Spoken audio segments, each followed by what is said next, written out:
20ویں ترمیم بہت ضروری ہے کیونکہ ہماری جمہوریت 28 ارکان اسمبلی کی معطلی افورڈ نہیں کر سکتی۔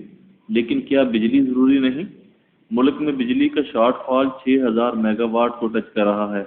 بجلی کی کمی کے باعث 6500 فیکٹریاں بند ہو چکی ہیں، 18 لاکھ ورکرز بے روزگار ہو گئے ہیں۔ شام 6 بجے سے رات 11 بجے تک آدھا ملک تاریکی میں ڈوبا ہوتا ہے۔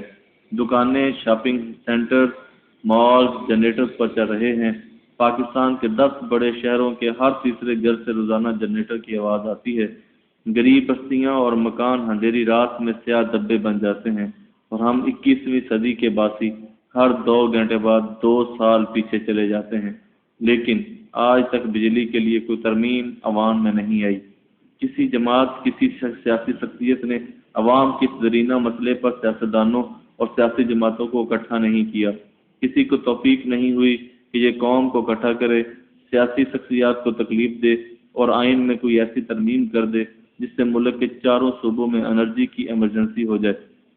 ملک میں فوری طور پر ڈیم بنائے جائیں، شمسی توانائی کے پینلز کی فیکٹریاں لگائی جائیں۔ یہ پینلز پورے ملک کو سستے داموں فراہم کیے جائیں۔ بجلی کی پرائیویٹ کمپنیوں کو ادائیگیاں کی جائیں، اور یہ فیصلہ کر لیا جائے کہ 5 سال تک تمام کمپنیاں بند کر دی جائیں گی اور بجلی کا تمام لوڈ پانی کے ذخائر اور توانائی کے متبادل ذرائع پر شفٹ کر دیا جائے گا۔ مگر کسی زرداری، کسی گیلانی، کسی شریف اور کسی مولانا کو یہ توفیق نہیں ہو رہی۔ 20ویں ترمیم بہت ضروری ہے کیونکہ ہماری جمہوریت 28 ارکان کی معطلی افورڈ نہیں کر سکتی۔ لیکن کیا گیس ضروری نہیں؟ ملک میں گیس کی قلت خطرے کی تمام حدیں کراس کر رہی ہیں۔ فیکٹریاں بند ہو چکی ہیں، پاور پلانٹ کی گیس معطل ہے، مگر CNG اسٹیشن چل رہے ہیں۔ ملک میں گیس کی قلت ہے، لیکن اوگرا کے سابق چیئرمین توقیر صادق نے 30 لاکھ روپے رشوت لے کر CNG کے 500 نئے کنیکشن، نئے لائسنس جاری کر دیے ہیں۔ 46 CNG اسٹیشنز کو دوسری جگہ منتقلی کی اجازت بھی دے دی گئی ہے، اور پیٹرولیم کے وفاقی وزیر معطلی کے باوجود قطر سے LNG کا سودا بھی کر رہے ہیں۔ لوگوں کے چولہے ٹھنڈے ہو چکے ہیں اور ہیٹر سے برفیلی ہوائیں نکل رہی ہیں، لیکن کسی زرداری، کسی گیلانی، کسی شریف اور کسی مولانا کو یہ توفیق نہیں ہو رہی کہ یہ قوم کو اکٹھا کرے، ایوان میں گیس پر کوئی متفقہ قرارداد یا ترمیم لائی جائے، اور ہمارے عوامی نمائندے 5-10 سال کے لیے کوئی متفقہ گیس پالیسی بنا لیں۔ یہ فیصلہ کر لیں ہم 2 سال میں تمام CNG اسٹیشن بند کر دیں گے، ہم فیکٹریوں کو گیس دیں گے، گھروں کے لیے گیس کا کوٹا طے ہوگا، سردیوں میں گھروں کو گرم کرنے کے لیے متبادل ذرائع فراہم کیے جائیں گے۔ یہ یونیورسٹیوں اور سائنس کے اداروں کو ہیٹنگ کا متبادل اور سستا نظام بنانے کا ٹاسک بھی دے سکتے ہیں، لیکن ہمارے سیاستدانوں کو یہ توفیق نہیں ہو رہی۔ کیوں نہیں ہو رہی؟ 20ویں ترمیم بہت ضروری ہے کیونکہ ہماری جمہوریت 28 ارکان اسمبلی کی معطلی افورڈ نہیں کر سکتی۔ لیکن کیا ادویات کے لیے کسی ضابطۂ اخلاق کی ضرورت نہیں؟ پاکستان میں اس وقت 70,000 دوائیں بک رہی ہیں۔ یہ دوائیں کون بنا رہا ہے؟ انہیں لائسنس کون جاری کر رہا ہے؟ ملک میں بغیر لائسنس بننے والی دوائیں کون بیچ رہا ہے؟ کیمسٹ ڈاکٹری نسخوں کے بغیر دوائیں کیوں بیچ رہے ہیں؟ ملک میں پرائیویٹ میڈیکل کالجوں کی بھرمار کیوں ہو چکی ہے، اور یہ کالج 30 لاکھ روپے لے کر جاہل ڈاکٹروں کی پوری فوج کیوں تیار کر رہے ہیں؟ پاکستان میں حالت یہ ہے کہ 18ویں ترمیم کے بعد 28 جون 2011 کو صحت کی وفاقی وزارت ختم ہو گئی۔ اس کے ساتھ ہی ڈرگ ریگولیٹری اتھارٹی بھی مفلوج ہو گئی۔ سندھ، خیبر پختونخوا اور بلوچستان اسمبلی نے وفاقی حکومت کو ریگولیٹری لیٹر اتھارٹی بنانے کی اجازت دے دی، لیکن پنجاب حکومت اس اجازت کے عوض وفاق سے شیخ زاید ہسپتال مانگ رہی ہے۔ وفاق اور پنجاب میں سودا نہیں ہو رہا، چنانچہ ڈرگ ریگولیٹری اتھارٹی نہیں بن رہی۔ اس کی وجہ سے پورے ملک میں غیر معیاری ادویہ گردش کر رہی ہیں، مریض مر رہے ہیں۔ آپ پنجاب میں دل کے 135 مریضوں کی ہلاکت کی مثال لے لیجئے۔ پنجاب میں پچھلے سال 800 لوگ ڈینگی سے جاں بحق ہوئے۔ فروری کے آخر میں ڈینگی دوبارہ سر اٹھا لے گا، اور یہ اس سال کتنا تاوان وصول کرے گا کوئی نہیں جانتا۔ لیکن کسی سیاسی جماعت، کسی سیاسی لیڈر اور کسی زرداری، کسی گیلانی، کسی شریف اور کسی مولانا کو صحت پر متفقہ پالیسی کی توفیق نہیں ہو رہی۔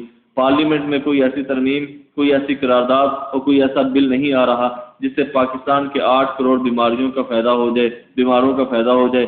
پاکستان میں ڈرگ ریگولیٹری اتھارٹی بنے، جعلی ادویات کے خلاف سخت قوانین وضع ہوں، ڈاکٹروں، اسپتالوں اور میڈیکل سٹورز کے لیے کڑا ضابطۂ اخلاق طے ہو، ملک میں یورپ اور امریکہ جیسی طبی اخلاقیات کی بنیاد رکھی جائے، یہ توفیق کیوں نہیں ہو رہی؟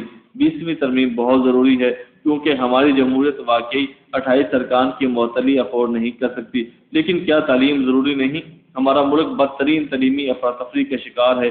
ملک میں 5 قسم کے تعلیمی نظام چل رہے ہیں۔ ایک طبقہ بین الاقوامی سطح کی پرائیویٹ تعلیم حاصل کر رہا ہے، دوسرا طبقہ جو ہے کانوینٹ اور ایچیسن جیسے اداروں میں پڑھ رہا ہے، تیسرا طبقہ گلی محلے کے انگریزی اسکولوں میں تعلیم حاصل کر رہا ہے، چوتھا طبقہ ٹوٹے پھوٹے سرکاری اسکولوں میں الف انار اور بے بکری پڑھ رہا ہے، پانچواں طبقہ یتیم خانوں اور مدرسوں میں 1000 سال پرانا نصاب پڑھ رہا ہے، اور ہم ہر سال 5 طبقے نچوڑ کر کے اس ملک کی گلیوں، بازاروں اور سڑکوں پر پھینک رہے ہیں۔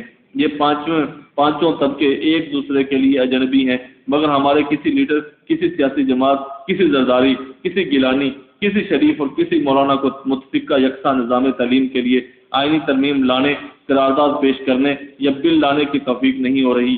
ہماری پارلیمنٹ اس ایشو پر مکمل خاموش ہے۔ یہ لوگ تعلیم پر بھی ایک دوسرے سے ملاقاتیں کر سکتے ہیں، یہ تعلیم پر بھی کوئی متفقہ لاہے عمل طے کر سکتے ہیں، یہ ملک میں تعلیمی ایمرجنسی بھی نافذ کر سکتے ہیں، یہ پورے ملک سے یکساں تعلیمی نظام، یکساں امتحانات اور رزلٹ کا کوئی یکساں سسٹم بھی بنا سکتے ہیں، لیکن انہیں آج تک اس کی توفیق نہیں ہوئی۔ کیوں نہیں ہوئی؟ اس کی ایک ہی وجہ 20ویں ترمیم بہت ضروری ہے کیونکہ جمہوریت 28 ارکان اسمبلی کی معطلی افورڈ نہیں کر سکتی۔ لیکن کیا ملک کے لیے کوئی متفقہ معاشی پالیسی نہیں ہونی چاہیے؟ کیا ملک کی کوئی متفقہ فارم پالیسی نہیں ہونی چاہیے؟ کیا ملک کی کوئی متفقہ ٹریڈ پالیسی نہیں ہونی چاہیے؟ کیا دہشت گردی کے خلاف جنگ کوئی متفقہ پالیسی نہیں ہونی چاہیے؟ کیا قانون کے نفاذ پر کوئی متفقہ لاہے عمل نہیں ہونا چاہیے؟ کیا کھیلوں کی کوئی بھی پالیسی بنانا پارلیمنٹ کا کام نہیں؟ کیا ملک میں کوئی یوتھ پالیسی نہیں ہونی چاہیے؟ کیا کرپشن کے خلاف کوئی نیشنل پالیسی نہیں بننی چاہیے؟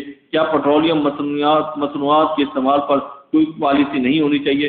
کیا ملک کے تمام طبقوں کے لیے 6 ماہ میں انصاف کی کوئی پالیسی نہیں بننی چاہیے؟ کیا ملک میں غربت کے خاتمے کے لیے کوئی قومی پالیسی نہیں ہونی چاہیے؟ اور کیا ملک کے لیے کوئی متفقہ میڈیا پالیسی نہیں ہونی چاہیے؟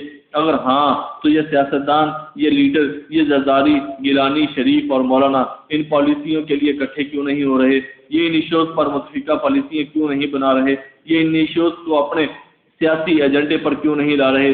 کیا ہمیں عوامی مسائل اور ان کے متفقہ حل کے لیے کسی دوسری پارلیمنٹ کا بندوبست کرنا پڑے گا؟ کیا ہمیں اس کے لیے کسی دوسرے زرداری، گیلانی، شریف اور مولانا کا انتظار کرنا پڑے گا؟ قوم پوچھتی ہے۔ آپ 18ویں، 19ویں اور 20ویں ترمیم کے ذریعے اپنے مفادات کے گرد فصلیں کھڑی کر رہے ہیں، آپ اپنے قلعوں کو مضبوط بنا رہے ہیں، آپ اپنی انا کو لوہے کا پانی پلا رہے ہیں، لیکن عوام کا کیا بنے گا؟ ان کا مولانا فضل الرحمان کب آئے گا؟ ان کا میاں نواز شریف کب اتریں گے؟ ان کی گیلانی اور زرداری کب آئیں گے؟ ان کے لیے 20ویں ترمیم کب آئے گی؟ ان کا NRO اور ان کا میثاق جمہوریت کب لکھا جائے گا؟ کیا یہ اللہ کا انتقام کا انتظار کریں یا پھر اپنی 20ویں ترمیم اس ملک کی گلیوں اور بازاروں میں حکمرانوں کے لہو سے تحریر کریں؟ 20ویں ترمیم بہت ضروری ہے، لیکن اس کے ساتھ ساتھ عوام بھی ضروری ہیں، کیونکہ جس طرح مجاوروں کے بغیر قبریں کھنڈر ہو جاتی ہیں، بالکل اسی طرح عوام کے بغیر ترمیمیں بھی نوحے ہوتی ہیں، اور آپ 18ویں، 19ویں اور 20ویں ترمیم کے ذریعے نوحے لکھ رہے ہیں۔ آپ قوم کے مستقبل کی قبریں کھود رہے ہیں۔ آپ حکمران نہیں ہیں بلکہ آپ گورکھن ہیں، گورکھن گورکھن گورکھن گورکھن۔